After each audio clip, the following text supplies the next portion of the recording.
Ang taas na naman ng energy ko. Ito po si Alwin Ignacio, Diva That You Love. Kasama ko aking kumaring ultra maldita. Hi, this is Alex Brosas. This is the TT Show! Ang talay na talakayan Showbiz Edition.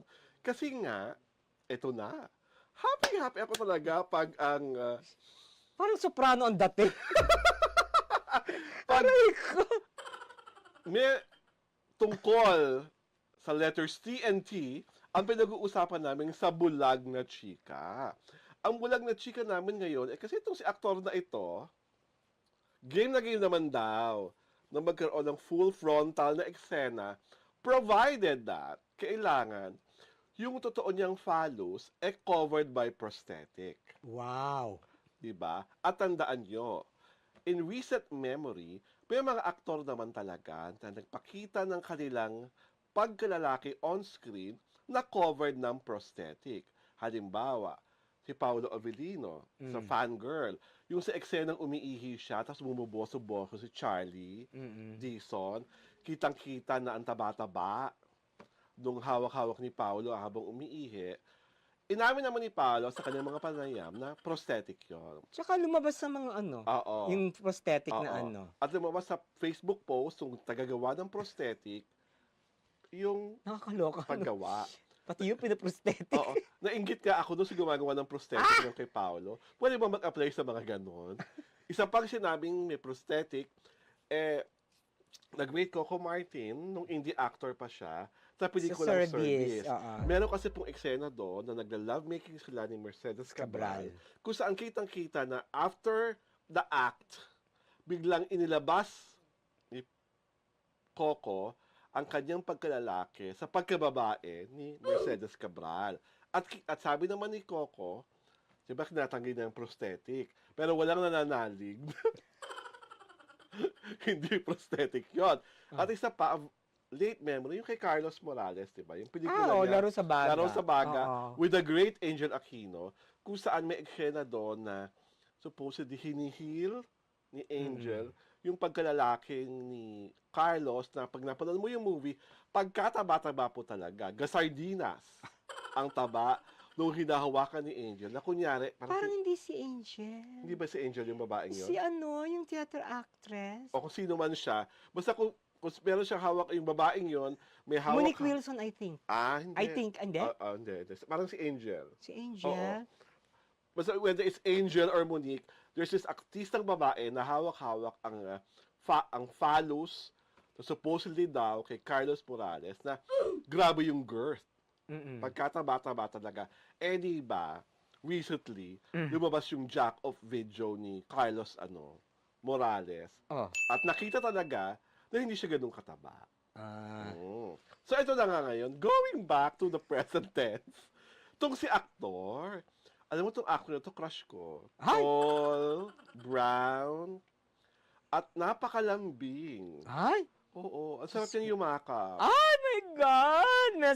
May personal experience pala ito. My God! Kaya pala high falsetto yung yung tono. My God! At napakabait. At alam mo, pag niyakap mo to, parang kahit pawis siya, parang lagi siya amoy safeguard. Ang linis-linis ng amoy.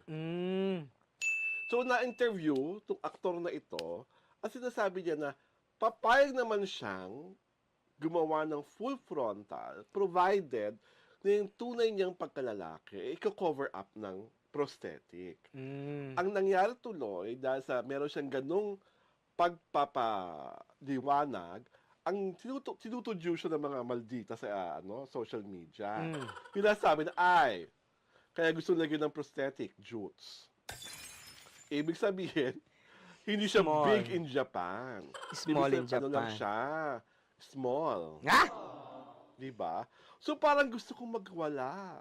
Parang hindi ako naniniwala na small.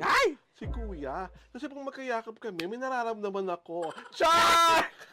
Aray ko, my God! At sa akin naman kasi, tanggapin naman natin lahat na hindi naman talaga lahat ng Pinoy ay hang. Yeah. Na pag hindi buhay ang kanilang pagkalalaki, mahaba, mataba. Normally talaga, ang Pinoy grower yun ang description ng mga scientific description na akala mo lang maliit, pero the moment nabuhay, sumasakto yung size. Na proportional naman sa katawan niya bilang Filipino. So parang feeling ko, si baguhang aktor, ganun rin. Pero ang sure kay baguhang aktor ha, hindi siya nagtitrim. Ay, Yes. May video kasi siya lumabas dati na nakikipaglandi-landian siya sa aso niyang alaga. Eh, yung aso niyang alaga, mas malandi pa sa lahat ng aso. Kangkarot. Bigla, sa kung hindi maintindihan yung dahilan, nahila ng aso yung shorts niya. So, pagkahila ng aso ng shorts niya, wala pala siyang suot na underwear sa loob. So, kitang-kita agad, split second, yung buhok niya down there. Na bushy kung bushy. Yun ang dahilan, kaya bigla ko siyang gustong maging ka-close. my God! Sinasabi ko na nga ba, personalan na ito. Diyos ko, At Lord. would you believe na kilala ko talaga siya ng personal? Ay! Mm-mm. Taray. But I'm so happy for this actor na kasi meron siyang bagong musical na paparating. So, Ay. one of the bida siya. Wow. Oo. So, gusto ko bang pangalanan yung actor, eh, syempre nga, blind item dito, di ba?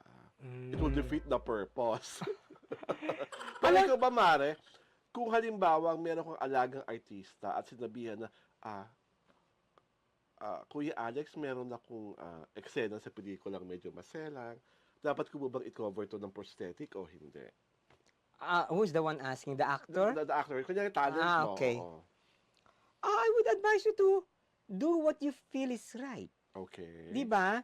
Kasi, it will always work two ways. Mhm. If you do it, without the, The prosthetic. prosthetics,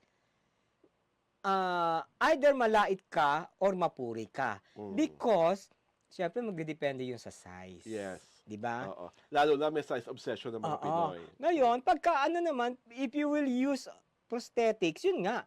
Ay, di ba parang, kasi ang prosthetics, number one, it enhances the size. Yes. Di ba? So, parang gusto mong palabasin na malaki. Gifted ka. Oo, gifted ka. Di ba? Number three, who will you fool? Mm. Di ba?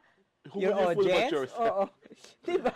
Your audience, ang ano ko na lang, mag-plaster ka na lang, para di ba? Para, kasi ang prosthetics talagang yan eh. Talagang, it's an enhancement procedure. Oo. Di ba? Parang, at saka parang, di ba? Fake na fake? Mm-mm. Di ba? Lahat alin siguro yung pagkakagawa ng prosthetic, eh, parang totoong-totoo, yung natural ng natural. Di ba? Parang ang hirap naman atang ma-achieve noon. Hindi, magaganda yung mga Magaling prosthetics, prosthetic artist. Oo, kasi halos lahat ata ng mga Viva Max male stars nowadays, pag hindi sila nagpa-plaster, talagang nagpapakover ng At saka yung prosthetics, very now. Because it used to be plaster lang eh. Oo. Di ba? Ngayon lang nangyayari yan eh. Mm-mm. Yung prosthetics na yan. Ang dati mga pinaprosthetics, yung mga pinapapangit, yung Baka mga, ginagawang kunwari, halimaw. na-aksidente, naputol ang kamay, naputol Ginagawang pa, di halimaw. ba? Ganon. Ngayon, my God, pati yung inner, ginagawa ng prosthetics, di ba? Eh, paano yung sa babae, kaya nilang gawan. Hindi sa babae kasi as is where is yun eh. Mm. Diba? Parang in my next lifetime, gusto ko talaga gawa ng prosthetic. No? Ay, Diyos ko. Parang may personal touch. Diyos ko, die. Parang kasi syempre kung gumagawa ng prosthetic, pwede mo naman sabihin sa actor na, hindi mo na kailangan ng prosthetic kasi hindi naman mabuhayan yung ganyan mo sa eksena eh. Ay. Diba? So, you are a believer of to see is to believe. Yes. Charot! Ang natural ay natural. My Kung ano ang God! dapat, ipakita.